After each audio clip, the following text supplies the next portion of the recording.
In today's breaking story, Donald Trump just called a world leader and dropped a Nobel Prize bomb. That's right, Donald Trump is getting more and more desperate every single day. How's it going, everybody? Hunter Avalone here with Occupy Democrats. Welcome back to another video. Now, as I was saying, Trump is pathetic and he's desperate. I mean, he is an absolute loser disguising weakness as strength. We know what Donald Trump knows. He's going to lose the midterms. He knows de facto his presidency ends in 17 months when Speaker Jeffries is back in office. He knows it. Why else? Why else would you try to rig the system? Why else would you make the phone call? He's a failed president. Who else sends ICE same time having a conversation like this? Someone who's weak. Someone who's broken. Someone whose weakness is masquerading as strength. The most unpopular president in modern history. An economy that's collapsing all around him. You saw the new wholesale prices going up almost a full percentage point today. Inflation is going up. Job creation is going down. He's tried to rewrite history, Smithsonian, censoring historical facts. And in the spirit of what Adam Schiff said, he's trying to put America in reverse on voting rights, civil rights, LGBTQ rights, on women's rights. He wants to bring us back to a pre-1960s world. At this point, Trump is so insecure, he doesn't even trust U.S. history unless he approves it first. Officials at 8 museums, including the National Museum of American History and the National Museum of African American History and Culture, have been given 30 days to turn over information about their exhibits. It is part of a much larger White House review of the institution's 21 museums, 14 education and research centers, and the National Zoo. The White House says the goal is to ensure the information they present to the public aligns with President Trump's view of history by removing all, quote, divisive or partisan narratives before the country's 250th anniversary next year. What do you imagine he's going to be going after?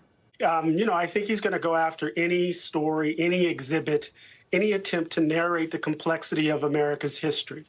That specifically is going to revolve around issues around race, issues around gender, issues around class, any moment in our past that suggests that we are not, in so many ways, an example of democracy achieved. I think they're going to go after. And now Trump's desperation just hit a new low. That's right, Trump just called a world leader and dropped a Nobel Prize bomb.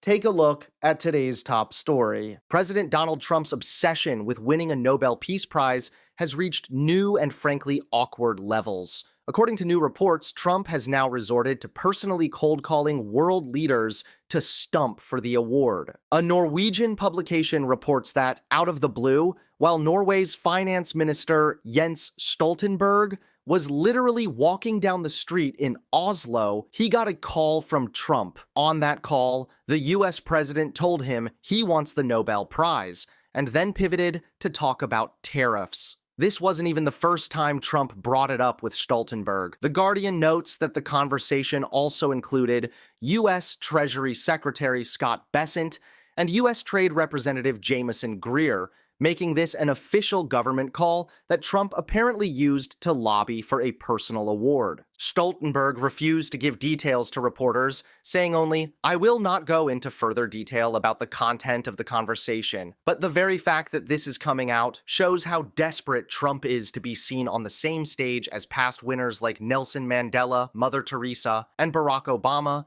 who famously won the prize shortly after taking office. Trump has made no secret of his resentment toward Obama's win, telling reporters just last month, "They would never give me a peace prize. They only give it to liberals." He then launched into a list of what he considers his accomplishments, including brokering an economic deal between Serbia and Kosovo during his first term. Over the years, a handful of politicians have nominated Trump for the prize, but there's been zero sign that the Norwegian Nobel Committee has ever taken those nominations seriously. And earlier this year, things got even worse for Trump's chances when a Ukrainian lawmaker who had nominated him actually withdrew the nomination, saying they'd lost confidence in Trump's ability to end Russia's invasion of Ukraine. This all comes as Trump is trying to project himself as a global dealmaker, promising to use his so-called reciprocal tariffs as leverage to strike trade deals. But instead of talking policy, Trump is apparently using valuable FaceTime with world leaders to push for personal glory. In the end, Trump's pursuit of the Nobel Peace Prize may be doing more harm than good for his image abroad. And for America's allies, the awkwardness of getting a call from the President of the United States just to hear him beg for an award might be a story they'll be telling for years to come, just not the kind of legacy Trump was hoping for. Thanks so much for watching. Please click that like button and subscribe to Occupy Democrats so that you can stay informed and help us stop Donald Trump.